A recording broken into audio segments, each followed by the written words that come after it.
The attention turns to the Bostik North tonight as we see Bowers Pitsea take on Canvey Island and Haringey Borough take on Heybridge Swifts. Welcome to day 2 of the playoffs.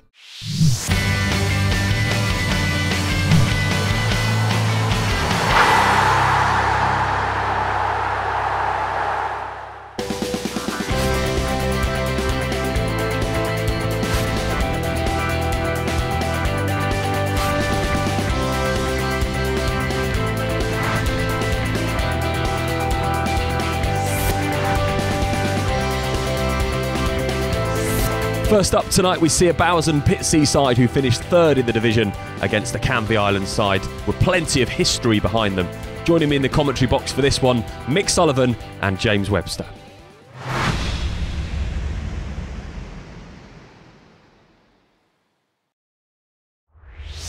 And both teams do now make their way out onto the field to plenty of applause from both the Bowers Pitsea and the Canvey Island fans. For Bowers Pitsea, we mentioned the goalkeeper Callum Chafer, who's been instrumental in the last few games of the season, and of course Lewis Manor, such a towering figure up front. They'll be looking to him to hold the ball up and score the goals from them this evening. For Canvey Island, you need to look no further than Sam Higgins, the top scorer in the National South this season, controversially dual signed, you could say, and he'll be looking to add to his goals this season in the colours of Canvey Island tonight. I'll refer to the front two, David Knight, Lewis Manor, keep them quiet from a Canvey point of view, and again the other end, Sam Higgins and George Clark, both big physical players, going to give the back fours a tough time tonight, and for me the difference will be who shows their quality on the night. It's a throw deep inside the Canvey Island half as they launch it long down the wing. It's met by a Bowers Pitsea head. Neither team really settled into a passing rhythm yet. Keeper Chafer has to come out here, a little bit dangerous, and he does clear the ball. He's being chased down. For a big lad, that George Sykes is quite lively, isn't he? Right, very lively. First time I've really seen him. Yeah, he's very mobile. And it was there, George Sykes, that's been fouled. He was fouled by Lewis Clark, and the referee comes over. Plenty of shouts from the fans and players of Canvey Island. I think it was just more a case of he got the ball, but it was from the wrong side. And it will be Mitchell Gilby who's going to curl this one in. Plenty of bodies, as you said, Mick, inside that box. Gilby's delivery is really good, actually, and it's headed out comfortably in the end by a Bowers Pitsea head, and Gilby gets the ball back and he runs into the box now. What can he do? On his right foot, goes all the way across, and there was a player on the near post, but good goalkeeping from Callum Chafer just to claim that tight to his chest on the near post. They're trying to get it into the 9 and 10 with a bit of quality and then look to support from there. The ball bounces all the way through, and there's a decision to be made by the referee. It was in the box and it looked like a push in the back on George Sykes, and the referee not going to give a penalty that early on in the game and just looks away. It was a real shove in the back there though, Mick, in the box. It'll be a throw this time to Canvey Island, deep inside the Bowers Pitsea half. Taken by Pitty, and Higgins brings the ball down. Maybe now an opportunity for a cross. Goes all the way across the box, really dangerous, and it's going to fall to Merrifield, who might have a chance if he gets it onto his right foot. It's really well defended. Just for a moment there, looked like he had space on the edge of the box. Another opportunity for Canvey Island to get it in. Goes all the way across, really important header out. And again, Canvey Island come away with the ball, attacking down the far side with Charles Ryan, who looked to be being tugged back there. The referee this time does let the game play on, and Canvey retain possession. Has to go all the way back to their own half though, and eventually do play the ball up, and it was wasted because it was cleared easily by the red and white shirts. It goes all the way back to the Canvey keeper, Newcombe, who makes a mistake, and it's going to fall to Lewis Manor. Really bad mistake from the keeper. Manor shoots, and it's a tame effort in the end from the edge of the box, but Henry Newcombe got that all wrong and almost put his side in trouble. Wow. The manager, heart in mouth stuff there. Nearly made a right ricket there. Again, there was a clash of heads there. Referee this time says play on, and it's to the advantage of Bowers Pitsea, and it comes out now to Dix. What can he do? Dix goes low across the floor. Really important interception. That was heading to the way of Lewis Manor, who's on the edge of the 6-yard box, and corner will be taken by Mitchell Gilby on the far side as we look. Eventually gives the signal to Gilby to take the corner. In it comes towards the keeper. It could bounce anywhere. It's bouncing around in the box. Brilliant tackle. And it comes to the edge of the area, and the shots will go out of play. And that was by Sam Collins, but it was a great interception. That it was scrambling around in the Bowers and Pitsea box. And you have to give credit, Mick, to both the defences in this game. It's been solid performances so far from both sides. It has, but you know, goalkeepers, you know, have not really had to save something very difficult, I suppose. Maybe Bowers and Pitsea, Schaefer has had a little bit more to save. Good challenge there. The referee's given the free kick, and maybe there was studs high. He won the ball, but it's the manner that which he went in, and Lewis Clark is being called over by the referee. It looked like he won the ball there, but I think the referee's probably taken into account how high his studs might have been, and the Canvey Island player is on the floor. It's in the far corner near the corner flag. Be interesting to see what decision he makes here. Studs were showing a little, I'll grant you, but... And it's a booking for Clark.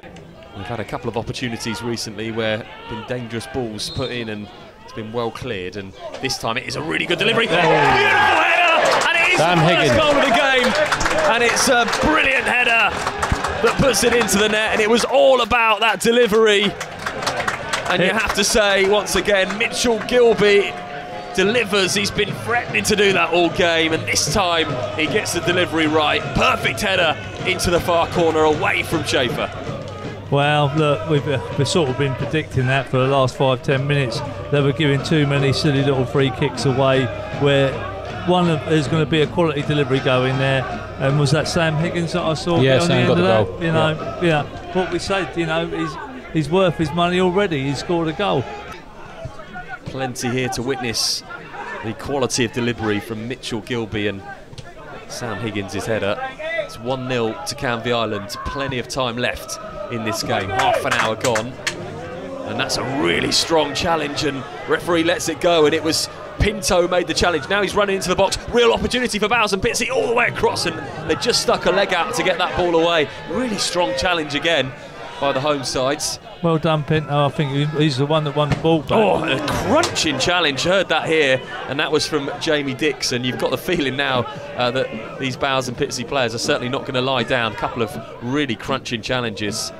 We heard that one down in front of us, Mick. Wow, yeah, that is full-blooded, definitely. I love that. There's a bit of passion out there, which I don't think we saw as much last night, and we're certainly seeing it here. This is going to have a tasty end to it if it's close. Yeah, it certainly spurred them into life, hasn't it? Bowers now, you know, putting it about. Can they get the reaction straight away? In it comes, near post, bouncing around. Manor might get to it, does get to it, turns it towards goal, and it's so many yellow bodies there, but it's still fallen to a Bowers player, and they get it out, and it's going to be picked up by Knight. Opportunity for Knight to cross. Digs the ball into the far post. Really good header, still bouncing around, and just manages to get it out, Canvey Island. Such good pressure from the home side. What a reaction to conceding that goal. Yeah, great reaction from the Bowers players. Seems to have spurred them into a bit of a fight now, and you know, they're knocking on the door at the moment. Gilby goes long, sprays the ball across, and this is going to be another really well contested challenge from Bowers and Pitsea. Brilliant, and they get it up to Lewis Manor, and now on the attack, and Manor looks to play the ball through. Still has it, Manor goes into Knight, inside the box. What can he do? Looks for the shot, might need to lay this off. Knight goes, crosses the ball, and it's deflected, and it's out for a corner. Well, it's a throw to Bowers and Pitsea on the far side as we look. It's going to be a long throw launched into the box, again towards Manor. Will look to flick this one on. He does flick it on. It's bouncing around again in the box. Comes back to Manor. It's well defended again. We mentioned the defending, Mick, from both teams. Very good at the moment. They certainly are. Certainly are. Pinto this time puts the ball into the box, and again it's a head out. It's going to run as far as Jamie Dix, who'll just pick the ball up. No, he'll deliver it first time. Wonderful cross from Dix. Another important header out. We've seen both teams, James, both pairs of centre-backs head the ball out. And now there's an opportunity for Higgins, who's got in behind. Real chance for Canvey Island. All the way across. It's going to come to the far post. What can they do? Driven down low, and Schaefer just gets hold of that. And apart from that odd occasion, it's really been good deliveries all round, and the ball now played in. Real opportunity for Bowers. Just thought he could have taken that in, Lee, and he didn't. And it comes now to Knight, who drives it across to the far post. Needs to be headed out again, and it's going to fall to Sartain, still inside the box. What can he do? Needs to go back on himself. Does. Brings it inside to Pinto. Pinto just runs. Surely gone down. Referee says nothing. Plays all the way across towards Manor. Great save from the keeper, Newcombe. And there was real claims for a penalty there. Referee, you have to say, had a really good view of that. He's faked a dive there, and basically, well, that's in the opinion of the referee. So surely he should be booked for that if he's faked a dive. And he should have brought the play back as well. He let the play go on. They played a really dangerous ball across the box, and they've got a dangerous throw now. Goes towards Manor, still bouncing around in the box. Comes back to Knight, who has the shot, and it's deflected away. There is nothing in this game, even though it's 1-0 to Canvey Island. And David Knight's picking up a lot of space at the moment. Yeah, Knight picks the ball up once more and drives at the Canvey Island back four. He's been well marshalled though. Knight does get the cross in towards Manor. Brilliant opportunity, and he just can't guide the ball towards the goal. It goes over, and it's no trouble from Henry Newcombe. And there were similarities there to the goal that we saw that was put in by Higgins, and this time it was Manor who just couldn't direct it towards that far post, which was where it needed to go. No, but it's good link up again, them two. You know, they know where each other are going to be. It's been a really even game so far. Still 1-0 to the visitors though. And it goes all the way across the box, scrambling around. Surely it's going to go in. It is going to go in! Second goal of the game. Catastrophe for Bowers and Pitsea. And it's put in by Charles Ryan, who just scrambles the ball over the line. And now they really do have a mountain to climb. So evenly balanced for the first half. And somehow Canvey Island are going to go in with a 2-goal lead. You wouldn't say they didn't deserve it, but it has been so evenly matched, and that was a real scramble on the line. Well, I think on reflection of the last 10 minutes, it's a bit of a sucker punch, isn't it? Because I think it's been Bowers have been in the ascendancy. They've been pushing for that goal before they go in at half-time. I didn't really see that coming, to be honest, but you know, they've just not cleared their lines, and it's been a bit of a scramble, and Charles has been on hand just to tap that in. Well, I think when they get the ball in that 6-yard box, I think the brute muscle of Canvey has just outweighed the fact of the brute muscle, which is limited from Bowers and Pitsea. I know they've only been playing 2 minutes, but they showed their intent straight away. Let's see if I can get something early. It's going to be a corner for the home side. In it comes. It's bouncing around. Do get the head off. Just goes wide. It's a good delivery, good leap and header, and it wasn't on target though. He'd be talking to the centre backs and sort of they don't need talking to anyway. They've got a lot of experience. In comes the ball to the box, dangerous. Maybe a chance for a shot for Canvey. Couldn't quite get it down. Does get it down now, all the way across, and Bowers got lucky there as there was not a yellow shirt ready to get that ball. And good play in the end from Merrifield, who was in the box, found himself up there. Looped back in again by Merrifield, but this time Sykes can't get on the end of it. It's long, high, up towards that Bowers and Pitsea front line, and it's picked up by Knight. Real opportunity for Knight to cross the ball. Does cross it in, goes all the way across to the near post, and it's picked up by Newcombe.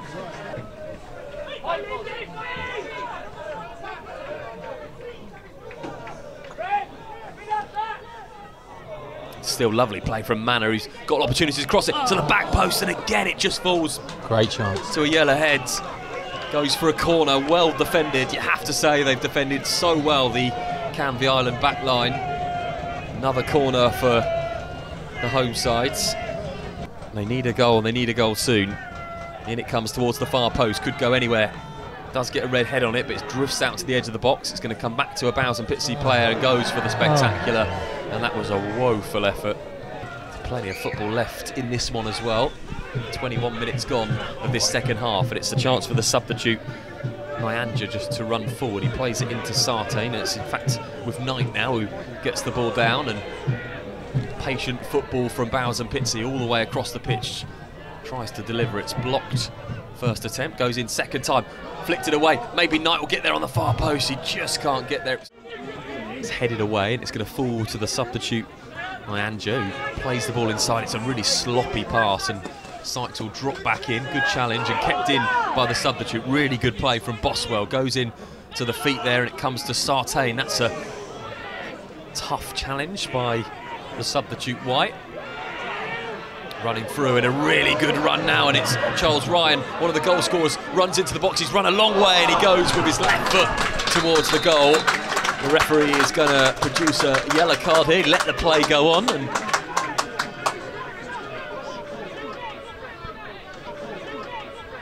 in it goes to the box, and a chance for Sykes, who almost got the header in. It's going to fall to James on the edge of the box, and he gets his shot wide.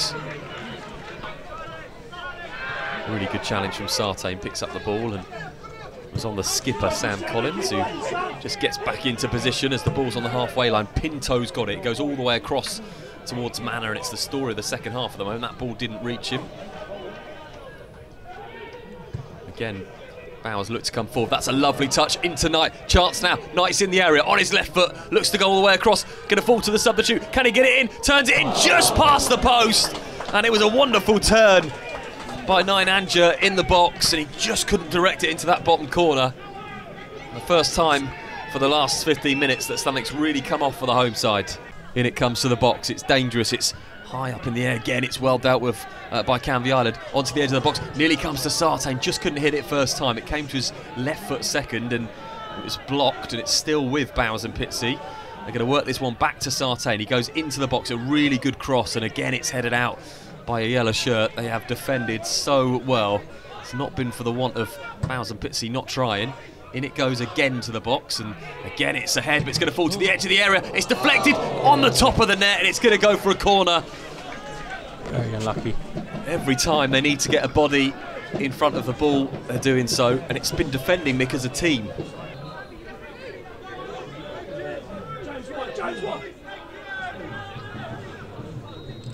Ball comes in for Canvey Island. In it goes towards the edge of the box. It's well defended, and out it goes again. High up towards Manor, who might well get it. Lewis Manor, he's through on goal. 1-on-1. What can he do? Brilliant save from the goalkeeper. Well, that's the point. That is the 1 point. Well, I don't know. Lewis Manor, that should have been a nonchalant little chip. But, you know, I'm not going to take anything away. That recently signed goalkeeper at Newcombe has just probably made sure that Canvey are going through to the final on Sunday. In it comes. Surely it must be a goal if they're going to survive in the playoffs. It comes out and comes to this near side. It's going to be put back in again. That's a tremendous cross, but once again it's headed away only as far as Manor on the edge of the box, scooped out, and now Canvey Island can come forward again, and this time they're on the break with the substitute Malloy. He comes and tries to get the ball past the defender, and it's really good defending. Maybe one last goal kick from Callum Schaefer. Referee looks at his watch. It goes high up into the air towards Manor again, and he does flick this one on, but there's nobody there running in behind, and the referee does blow the final whistle here. It's a win for Canvey Island, and they'll go into the final on Sunday. Really good win for Canvey tonight. They played ever so well in the first half. They were matched by Bowers and Pitsea, you have to say, right the way through that first half. It was frustrating for the home side in the second half. They just couldn't find the goal. Excellent defending from Canvey Island, and it will be the team in yellow who will make their way into the final on Sunday. Brilliant performance, strong team performance, and they go through, and it's disappointing for Rob Small and Bowers and Pitsea, who have played so well this season and finished in third place in the league. The players shake hands, the celebrations can begin for Canvey Island. Defended so well through the 90 minutes, the visitors here tonight, and it's Canvey Island that go through to play in the Bostik North playoff final on Sunday. Take full credit to Bowers, they give us a proper game tonight. So they had home advantage, but so Rob and the Bowers squad this season have been fantastic throughout, and we had to work hard for it tonight, and like I say, the bit of quality we brought in probably just edged it for us and that, but like I say, I'm not going to make no excuses for that. I think that's good management in my eyes, and I know for a fact that Rob and a couple of others did indicate to try and do it themselves, but he obviously never went through. But like I say, you've got to do what you've got to do to win games, and like I say, that's what we've done today, and so we look forward to Sunday now. But I thought from 1 to 11, even the boys that come on the bench was absolutely fantastic today. I thought we worked our socks off, 2 good goals, and just put our bodies on the line in the end there and just see it through. Following the first goal, you know, I felt we reacted well. I thought we were dominating the game. You know, it felt like the goal was coming. Ball just wouldn't just quite break for us, or you know, or quite go in. Obviously, it's a massive sucker punch before half time. But there's an argument to say that maybe we were our own worst enemy there. So that's a good learning curve for us, good learning curve for me as a manager and for the players, and hopefully we'll all be individually better for the experience tonight. What a team spirit we've got in that change room. They're buzzing, I'm buzzing. The support we've had here today has been fantastic, and hopefully they'll all come on Sunday as well. So listen, I couldn't be more prouder at the moment, and we'll let it sink in. We'll train Friday night now, and hopefully go and give a good account of ourselves on Sunday. I don't like to use cliches, but it just feels like it wasn't meant to be tonight. I felt like we could have been out there all night and just not scored. We've conceded 2 set pieces. I know that perhaps Canvey came on to us a little bit when we opened up and had to take chances, but we were more than in the game, and it's something that we're going to have to just take away for the summer and suck it up, really. Yeah, delighted. Obviously it's been an interesting week, lots of stuff being said around the club, both clubs, a lot of people giving their view, so yeah, delighted to get the win, and going to Sunday, high hopes. We're more than confident. I think our squad has been strong all year. Obviously I've only been in the last couple of months, but I thought we had a good chance from the start of the season, so yeah, we're delighted to be in the final and see where it takes us. Do you know what? I've been in non-league nearly 4 years now, and it's taken a while to learn the nasty side of the game, and the side that probably we've seen tonight, not the nicest pitch in our nitty-gritty game. I've had good coaching growing up, so I can always play football, but that side's had to come, slowly with age. I turned 23 last week, so we're getting there, maturing day by day, and hopefully can go on, play as high as possible. Next up tonight, we go to North London to see Haringey Borough take on Heybridge Swifts. Your commentary team for this one: James Cummins, Gary Pascoe and James Duncan.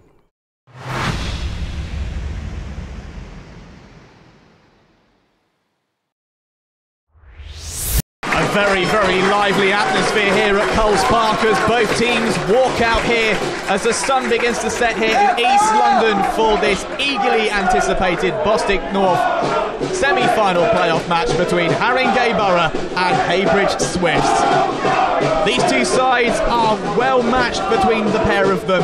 Haringey finished 4th in the table with 89 points, and Heybridge Swifts finished 5th with 87 points, both equal in the form table. Heybridge just on top with Haringey second, both recording 6 wins out of their last 6 games and having 18 points out of 18. Heybridge having 1 more goal than Haringey just to put them at the top of the form table. Looking into the lineups and looking forward to players who are going to make a real impression in this game, all eyes must be on Ralston Gabriel for Haringey Borough. 31 goals this season. Backing him up is Anthony McDonald with 13 for the home side. Heybridge Swifts, we've seen them before this season, and they've got plenty of attacking options in their team. Luke, the main man, with 28 goals, but not too far behind him, Luke Callender with 24, Sam Bantic with 18, and Matt Bryce with 36 goals, 18 of them shared between Heybridge Swifts and Brentwood Town. And the game is underway here in this Bostik North playoff semi-final between Haringey Borough and Heybridge Swifts. Sandbridge will look for options as he kicks the ball upfield. And he'll try and find the path, and it heads it towards the head of Olafemi. And Pajetat collects the ball calmly. He'll need to be very calm in these early parts of the game, as we saw last night at Cray Wanderers. Early goal in the 3rd minute in that Bostik South match. Picked up by Krasnicki. Once again, Pajetat, calm as you like, rolls the ball out to the far side, and Haringey Borough will look for options to try and press the ball forward. It's going to be harried there, and it's well collected by Kirby. Kirby plays the ball back short towards Pajetat. See if he looks for options, and it reaches the path of Abdullah, who's a lively player. We've seen him before, and this could be an early opportunity for Heybridge Swifts, and Luke's in the middle. Good save there by Pajetat, not cleared, and that's a real good opportunity there for Joe Gardner. And that was a really, really decent chance for Heybridge Swifts. Good play there, and you just could have thought that Gardner could have just got a little bit more on it, and an early sign of intent for the away side. Just looking at that, he's taken 2 goal kicks and he hasn't struck it well, and now a player's taking the goal kick from the floor. So from what you were saying earlier with the fitness, it looks like he might be injured. Yeah. throws the ball in, and what options does he have in the middle? And that's well dealt with. But Luke gets the ball back again, plays the ball short towards the path of Stone. Oh no, he could have collected that there, and that's well blocked. And McDonald could have an opportunity here to cross the ball in, and does so. Option in the box, and that's a good header there by Dejasi Sambu. And they haven't really settled into the game for the first kind of opening 10 minutes. They just need to settle. Like I said before, someone needs to go there, put their foot on the ball, just go and control the game for a little bit, just to settle them down just for a couple of minutes. Long cross in towards the box. That's a great opportunity, and off the bar from Haringey Borough. And that was a superb cross into the box. And it was Anthony McDonald with a real decent header, rose highest, and was unlucky to hit the crossbar, but it's a real sign of intent for Haringey Borough. McDonald will take the corner here. Takes it in, and another header off the line there. Another opportunity goes begging for Haringey Borough. Gabriel keeps the ball. Can he cross the ball? Oh! He's been brought down there, and is that a penalty? It's not. It's been brought back for a dive. No, I'm not sure about that. And that is a real controversial decision there. It looked like Gabriel had been brought down in the box, but Craig Barnett has thought otherwise, and I think he's going to book him for simulation here. No way, that's a stonewall penalty all day long. The guy, he's beat him. He beat the defender running to the 18-yard box, and he's took him about knee high up. That's come from the corner as well. You know, they're in a good spell. Haringey's come from the corner. It's a header, it's off the line. It's a second phase from that. Heybridge, you've got to try and weather this and not go behind. And can Haringey break once again on that far side? And they've got options in the middle. It's a jinking run by McDonald. O'Donoghue will play the ball in towards Gabriel, and could that be an opportunity here? And can Heybridge be punished for this? And they can! It's Dejani Sambu with the first goal of the game for Haringey Borough, and Heybridge had been punished royally here. It was a simple finish for Dejani Sambu, but he needed to be cool, calm and composed, and he was all of that as he took his point past Sandbridge, and Haringey Borough open up the scoring here in this Bostik North tie. It's Haringey Borough 1, Heybridge Swifts 0. I was just going to say about Sambu, he's a very good player. He sits in midfield, he makes those late runs into the box, and that's what he did then. A lovely third man run, and he got the ball, lucky little bit of a rebound, but he was there, took it nice and calm and slotted it home. And that could be a bitter blow for Haringey Borough as Luke is replaced by Asamoah. Very early on in the game, only 34 minutes in. So that could be a bitter blow for the home side. But of course, they're still leading here in this Bostik North playoff semi-final as Luke has the ball and is harried on the outside of the box. What can he do? And a good effort, and the first real opportunity for Heybridge Swifts in this match. Very, very good chance there for Luke. We know what quality he's got.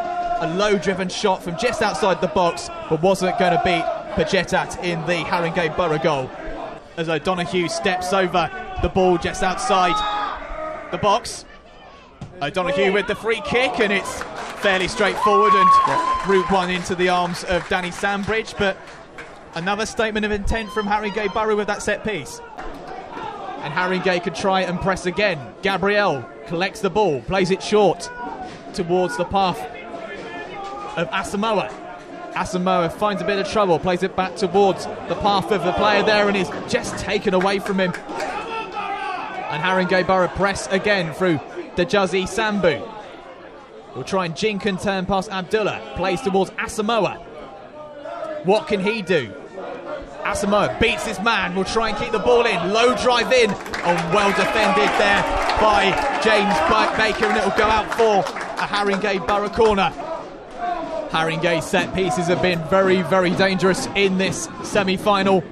Ball goes into the box and there's plenty of options, and Sandbridge has to punch, and he goes back as far as a great opportunity there from the substitute Asamoah. He was given a lot of space and a lot of time to fire off that shot from outside the box. And again, early on in the second half, like in the first half, Haringey Borough looking very, very dangerous indeed. Again, plenty of options. Corley in the middle, played short, and that's a decent effort from the Heybridge player there from Krasnicki. He was just disappointed. He just wished he had had a faster ball. into his feet, but it was drilled in by Luke, and Krasnicki just a little bit unfortunate, and his opportunity on goal was just looping over. Heybridge Swifts are working really hard, winning the ball, but there's nothing happening up top here. They're looking for the ball, and give Haringey their back four their due. They're really disciplined. They're holding their line. And here's a chance for Krasnicki. Can he make an advantage of this? And it's a good save there by Parjetet. And Krasnicki had enough space and time to weave his way past the Haringey defenders and launch a shot. But yet again, there's another opportunity for Heybridge Swifts, and they're now just starting to get their way into this game. And just looking down towards the technical area again, it looks like in fact it's going to be Ben Griffiths that's going to come on for Heybridge Swifts. So an interesting change there for Jody Brown. Yeah, he's a holding midfield player, so he's going to come on in midfield. Here's a really good chance and enough space for Krasnicki. A chance for Gardner there, and just drags it wide. And Gardner will know that that's a really vital opportunity to get their team back into the game. But it was good play from Krasnicki. He was calm with the ball, played it short towards Joe Gardner, and you just think that Gardner just had a little bit more time. And with time ticking on here for Heybridge Swifts, you have to think, like we've just said, that when is Price, Chatting and Griffiths going to come on? And Krasnicki has the ball, plays it towards Calendar. Ball comes out wide towards Ramon. Ramon plays the ball out wide, and a really decent opportunity and good defending there by Olafemi. And it will go out for another corner. And Heybridge will whip this ball in. Plenty of options in the box. Plays it short towards Gardner. Gardner will need to play that ball out and does so. Plenty of room. In towards the box, and a good opportunity here. It's not cleared, but kicked out by Pajetat there, and that was heroic stuff from the Haringey Borough keeper. He needed to kick that out, and it was Route 1 football. The short corner caused a bit of problem there. They played the 2v1, and then they delivered the ball back post. Kirby plays the ball in the middle of the park, and will find the path of McDonald. What can McDonald do? Will he skid him on that far side? Tracks back, plays the ball out wide towards McCollin and gives it away, and it's Barker that plays the ball, and he brings him down, but it's still played on here as Olafemi will drive the ball forward in towards the box. He goes down, but it's no penalty. There was no contact there. No, never. And Heybridge Swifts will play the ball forward once again. What can they do? And he takes him down. It's still with Heybridge Swifts, and they're still going on here. And a chance for Calendar. Calendar will have options running up towards him, but it's taken away by O'Donoghue, and that was really, really poor from Calendar. He should have used his options better. As the game goes backwards and forwards here, as McDonald jinks left and right, looks out towards Asimo on that far side, and it's Haringey Borough as they look to try and play the ball forward, and disappointingly it goes out for a corner, but it's what a great minute. What a great minute. Heybridge nearly got in on that side. I think the Heybridge player picked the wrong pass. He's tried to slide Calendar, he couldn't get behind him, could have slipped the right midfielder, win the ball back like we said earlier. Haringey on the counter-attack are going to be a major problem like from there. But I think you're right, the number 11, Anthony McDonald, again, he showed great feet there. You know, he's done really well. Superb player. He should have had a touch and hit. Corner from Haringey Borough. Head it in towards the box. And there's the final chance. And Haringey Borough make it 2-0. And it's a super strike there. And just looking here, I'm wondering if that's been given. And I think it has been given. And it's the second goal of the game for Haringey Borough. It was a well-worked set piece from our side, well-headed, and Haringey Borough make it 2-0 to the good. And Jody Brown and Heybridge Swifts have got a mountain to climb now. It's poor defending for me. Looks at that, he's hung it up and he's gone in there. It seemed like a free header. Abdullah back to Gardner, and Gardner's been tenacious on this near side. Cross into the box, a good opportunity for Luque, and a really good save there. And once again, Pajetat really close to not Stella. He hasn't used his hands for 5 minutes, and he just caught one from a back post header. Haringey are really digging with everything they're chucking at him at the moment. And there we have it. There goes the full-time whistle here, and it's Haringey Borough who go through to the Bostik North final on Sunday. It was a double from Dejani Sambu for Haringey Borough, and we're just looking towards the technical area to see what's going on, but it seems to be extremely civil despite the tension that we've had in the game. And it's going to be Haringey Borough that go through to the final on Sunday, and it's looking increasingly likely that they will face Canvey Island on Sunday here at Coles Park. It's been a thoroughly entertaining game here in East London, and it's finished off here Haringey Borough 2, Heybridge Swifts 0. I'm delighted, I'm over the moon, but hold your congratulations to Sunday, because that's when it counts, not tonight. We just reached the next stage of these games, and that's it at the moment. So I don't want to go too much overboard with it, but I'm well happy with what happened tonight, performance-wise. Everybody. That's the playoffs for you. Someone has to lose. We didn't play as well as we can do first half, but I thought second half we put a really strong performance in. Had a few chances that we should have taken, would have changed the game completely, and then Haringey come up with a second goal at a really important time from the set play, and 2-0 probably made it look tough to come back. Starting from the back with Val, the goalkeeper, he made everything look easy, didn't he? He come and claimed everything. He only really had one real shot to deal with, but a lot of goalkeepers would have stayed on their line for at least half a dozen of them crosses, and then it could have been a different game. Their strengths are scoring from set pieces, and we scored a goal from a set piece, so I'm over the moon with it. Now's the time to reflect on what you have achieved. That's what I've just explained to the players, that as low as they feel this minute, and I don't want to patronise people, but they've got to remember Tunbridge away, Met Police away, Dorchester away, Frome at home, Kingstonian home and away, Hampton and Richmond home and away, Exeter, Maidstone. These are scalps and performances that most people at this level will never do. So yeah, we're bitterly disappointed, but we do need to reflect on what's gone. We've played 71 games. In the last 6 weeks we've played about 24 games, taking a huge amount of points, and tonight we fell the wrong side of a result in a knockout game. You know, it's always grateful to win, and going this games like this. You know, team put shift in, and you know, I don't score many goals, as you said, and just got 2 goals in a game like this. Yeah, it's very good. So you normally just a sitting midfielder, or what, do they expect you to break into the box? Normally I just sit, but you know, the past few games they decided to get me up the pitch. So you know, it's been good. It's been good for me. Quite a spicy game at times out there, and you know, must be enjoyable to play in. Well, it is. You know, this is Haringey Borough. You know, we are family. You know, a lot of teams don't respect us, and you know, but they want to be where we are right now. You know, and it's not just me. It's the team. It's from Tucker to Vicky. You know, Tom, Johnny. You know, they've all been superb. The players that have been here and they left. It's everyone. We are family. You know, and you know, when you stick together, good things come to you. The end of match day 2 in the playoffs in the Bostik North. It's set up nicely for 2 finals on Saturday and Sunday, and tomorrow night we'll find out who will be in the final on Bank Holiday Monday, as our attention turns to the Bostik Premier Division for Dulwich Hamlet against Leiston, and of course Hendon against Folkestone Invicta. Thanks for your company tonight.